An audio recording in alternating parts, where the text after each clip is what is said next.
Andre Onana was the star of the show as Manchester United fell 2-0 to Real Madrid in his debut. A dream debut at the NRG Stadium is what he had as he started the new dawn post David De Gea.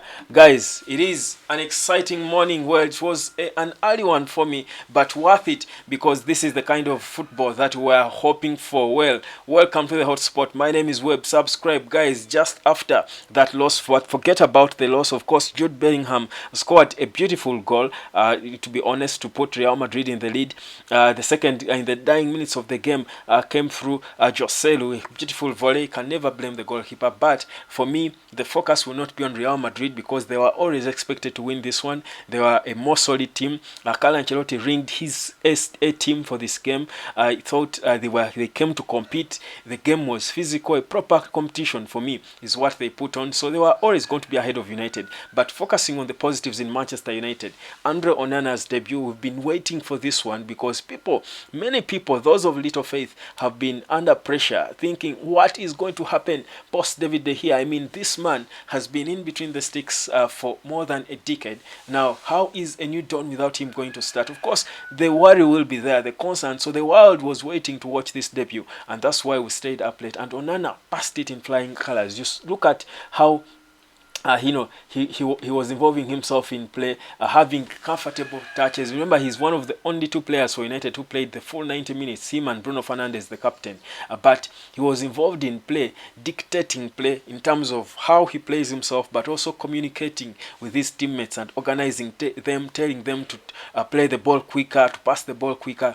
You see that this Manchester United team is a fully led team. There is complete full leadership in this team, and that's for me exactly what has been lacking at Manchester United: the organization and leadership, but also the knowledge of what we want to do and how we want to do it has been looking impressive. So there were lots of positives to talk about this game. Andre Onana having 51 touches on the ball. He made 3 saves in the game. He was not so much put to task, but many times he came. I think well. I felt like Madrid were not far ahead of us like I expected them, and I also felt a bit of depth after seeing this squad. I think.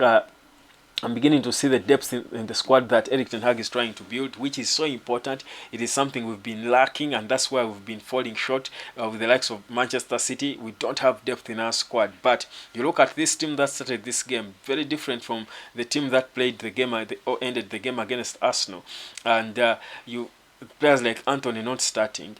You think of players like Marcus Rashford coming out as a false 9, Jadon Sancho again being withdrawn, not starting, yet he scored, Dawn of Andre Onana. So you feel there is a bit of depth, and if we bring in the two players we are almost going to be sealing in Rasmus Højlund, the number 9, and Sofian Amrabat, you feel there will be proper depth in the squad. For me, it's a good thing. But also, the one thing maybe Erik ten Hag needs to figure out is the true formation he wants to play that will suit all his talent. Because again, I was worried about how the arrival of Mason Mount was going to displace, and I was hoping it doesn't have to push Bruno Fernandes to the right. And today he tested that as formation where Bruno Fernandes was pushed out wide, and Casemiro, of course, as the holding midfielder, but Mount in a more central role. But I feel like it doesn't work. Bruno Fernandes is limited. He's not good when he's restricted. When you're playing on the right wing, you're restricted. He looked to be restricted that entire first half, and for me, that means more limited touches on the ball, but also there is less room for creativity. Yet for me, I still think he's one of our best players with the ball. He's one of our most talented players. And by character, Bruno Fernandes is a player who wants to be involved. So I feel playing him on the right restricts him, and maybe Erik ten Hag needs to look at that. I felt he played better. He was more expressive against Arsenal because he was not restricted to playing from the right. So I feel like that is one area that Erik ten Hag can work on, but there is time for that. The most important thing is for us to now have all the players we want in, and that's what Erik ten Hag is trying to do with what you will see happen soon. The double quick seals for Sofian Amrabat and Rasmus Højlund, so that we focus on getting it working. I think, and give it time before the start of the season. So it's a good, solid, I think, place we are in. I think we are we are looking good. I think we are progressing.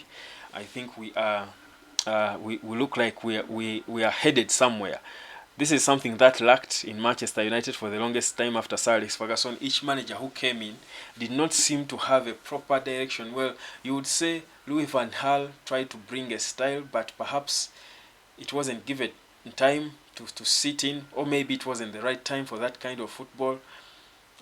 But I think the rest of the managers, you would struggle to see and understand as a fan what exactly they are building.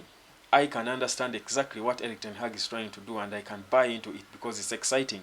There are moments in the game where we saw, the forwards playing good one-twos with each other, and building up play. We are quick in our transitions. We build from the back. We are beauty to watch. Now, the thing is, and Paul Scholes spoke about it. It was United is never that kind of team. It was never that kind of team because this kind of football puts fans under pressure. Because, I mean, you saw how Andre Onana is never in his goal. This is the Premier League, very known traditionally to be a direct league. So one single mistake like this, boom, one touch, ball is in goal. So there is that pressure because this is not the United we are used to is there. But when it's working, it looks good. And I think football has shifted that we want entertaining, good-looking football as fans of the game today. So for me, I'm so much for what Erik ten Hag is doing. Marcus Rashford as a number 9 is still not there yet. He was also talking in an interview about how he loves the fact that Erik ten Hag has taught him to be patient if he's going to shine as a number 9. Being in that role takes patience. That's something that has been lacking in him, and he admitted that. Even Wayne Rooney told him the same, and that is why, because he's a more expressive footballer, he looks better flying in from the left and he will score more goals there. Yet he has the potential to be a good number 9 because we live in a world where there are not so many good number 9s, but it takes patience. You have to wait for the ball. Don't try to move and go in the wrong places because you want to be involved. So that's part of the growth for a player like Marcus Rashford. So let's see what the plan for him is. But he doesn't look good yet as a number 9. Mason Mount is becoming more comfortable, more involved. He's more. I think he's more jailing more with the rest of the team. He's beginning to feel at home, and that is beginning to bring out his skills and creativity. He's enjoying. I feel like he's beginning to enjoy himself. To be honest, so that's a good positive. The bad thing is the young lad Kobe Maino getting injured in the second minute of the game. It was a beautiful opportunity for him to come and start against his probably idol. Casemiro, rather Luka Modric alongside Casemiro. It was a huge opportunity for an 18-year-old player trying to break into the senior team of Man United. But, these are the challenges of the game. That's how physical it is at this level. And quickly into the second minute, he was knocked down and he had to limp off. We're not sure yet how serious the injury is. We hope it's not, because this has been a divine opportunity for this young lad to come out there and make a case for himself. So this is where we are. It's looking interesting. It's looking impressive.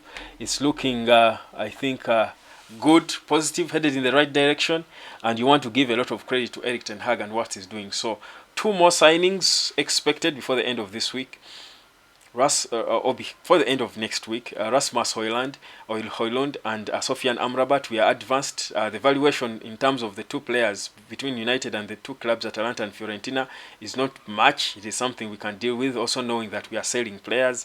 So there is a lot of positivity. Money is coming in, and I think there's a lot of confidence and belief in what we are building, and it looks like it will be stable. So that is, I think, for me, the match report of that game between Real Madrid and Manchester United. I don't know. I think I've spoken about every player. To just rate the players, maybe I would rate Andre Onana among the higher performers for United. I would give him a 7.5 or 8. Actually, that is, for me, he was that good. Then I think Garnacho had a good game. I would give Garnacho a 7. I thought Wan-Bissaka tried a bit. He was active. He was visible as always. So yeah, Casemiro was involved a bit. I felt Bruno Fernandes on the right is out of the misplaced, so I would not really rate him so highly. But I thought most of our players were decent, which I think is important. So we look like a team that is about to become a finished element, and that will make us, I think, more comfortable when we start the season. So let's wait and see. Of course, more games coming. That was the NRG Stadium in Houston. We've got Borussia Dortmund coming up, an important game, but also most importantly, keep track of the transfers and the players we are being linked with, because Eric Ten Hag is down to business and he wants to seal new signings as early as he can, so that the preseason does not go to waste. All of the most players that we need to be starting games for us should be in and have enough time to acclimatize with the rest. For now, the shape is there, the club is progressing, it looks good for United. Guys, subscribe to the Hotspot and let's keep watching and following the biggest football club in the world as we do continue to understand what exactly is going to happen with this new look Manchester United, with a new dawn of Andre Onana that was launched on a losing slate, but with a masterclass from Onana. What's my name? Onana. Welcome to the new dawn. My name is Webb. Subscribe to the Hotspot. I will be catching you a little bit later, yeah.